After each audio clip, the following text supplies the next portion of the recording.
Welcome to my video, where I will discuss what you can expect from Isonzo if you buy it as of now, as well as what we will be getting in the future.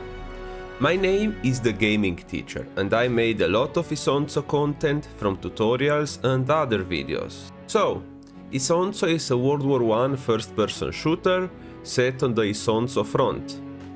The game is arcadish, yet more realistic than Call of Duty or Battlefield, as mostly just one shot from a rifle is enough to bring you down. Also, people do not feel like superhumans running up and down and flexing their cardio. As of now, there are 9 maps divided into 3 offensives and a single map. Offensives that are featured at the 6th Battle of Isonzo, where we have 3 maps, Carso, Sabotino and Gorizia. On all 3, the Italians are attacking and Austro-Hungarians are defending. Then we have the Straf expedition, the Austro-Hungarian unexpected attack. Check this out if you like history. Here we get Cenjo and Fior. The lonely map is set in the Dolomites as the battle for Sechstenstein or Sassi di Sesto. These maps were present from the beginning of the game release, but we did get another set of 3 maps called the German Intervention, which represent the miracle at Caporetto, the first map. Then we have Piave, where the front was stabilized, and lastly Monte Grappa, which we got as of recent. They plan to add 2 more offensives with an additional map thrown in as well. Note, the White War and Solstice both have only 2 maps, but we are expecting to get a new special game mode, and not to forget, all of this is for free with the base game, no DLCs. The DLCs are only cosmetics. If this was Paradox Interactive or any other big studio, oh man, all of the expansions would be paid DLCs. So if we talk about value, I would say that Isonzo is definitely worth it, and it will be worth even more later down the road, but the issue is the player amount. But as of now, Isonzo is discounted from 30 euros down by 45%, so it is around 16 euros or something, till the 25th of May, so making it an even better proposition. Taking in consideration that you can play 9 maps as of now, and you will be able to play a total of 14 when fully released. But now let me cover who should do their homework before buying this game. In general, PC players represent the bigger cut of the people than the ones playing on consoles.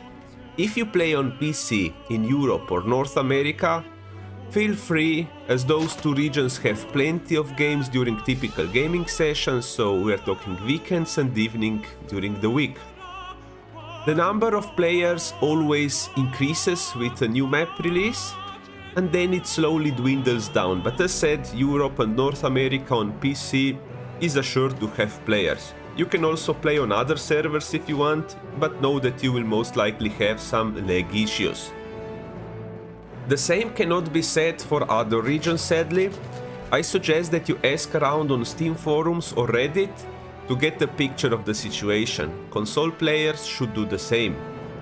Hopefully during the summer, if the game is priced properly, more players will join. Now let's talk a bit about the gameplay.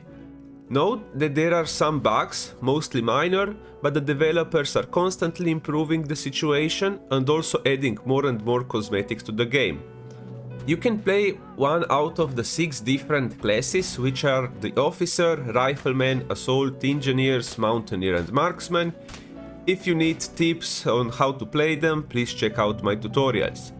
Each have unique skills, roles and can pick from a big variety of historically accurate weapons, unlike Battlefield 1. The matches are 24 versus 24 players, where bots fill the missing players. If you prefer to play only against bots, it is also doable. Note that if you want to progress in a game, make sure not to play on a custom game.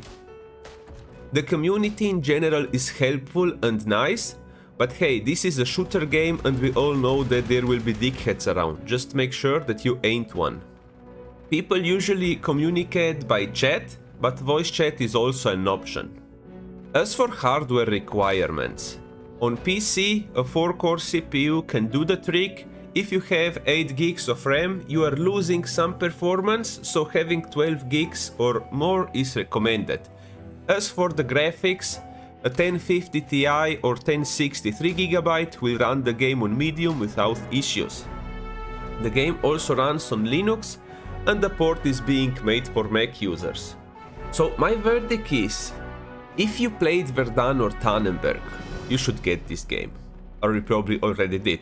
But also, if you like shooters and the idea of playing something less arcadish than Battlefield 1, yet not realistic, feel free to do so.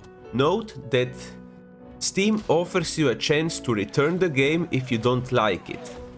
However, make sure that you do not exceed 2 hours of gameplay, otherwise that thing will be tricky or impossible. So, that's my summary of Isonzo.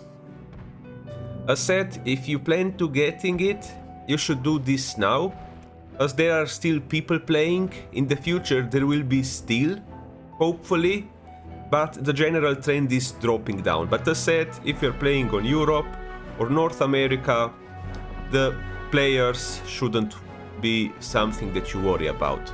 If you think that I did a good job evaluating the game, please share this video with potential buyers, thus helping the Isonzo community yourself. So that's it for it, and I will see you all on the battlefields. Gaming Teacher, out.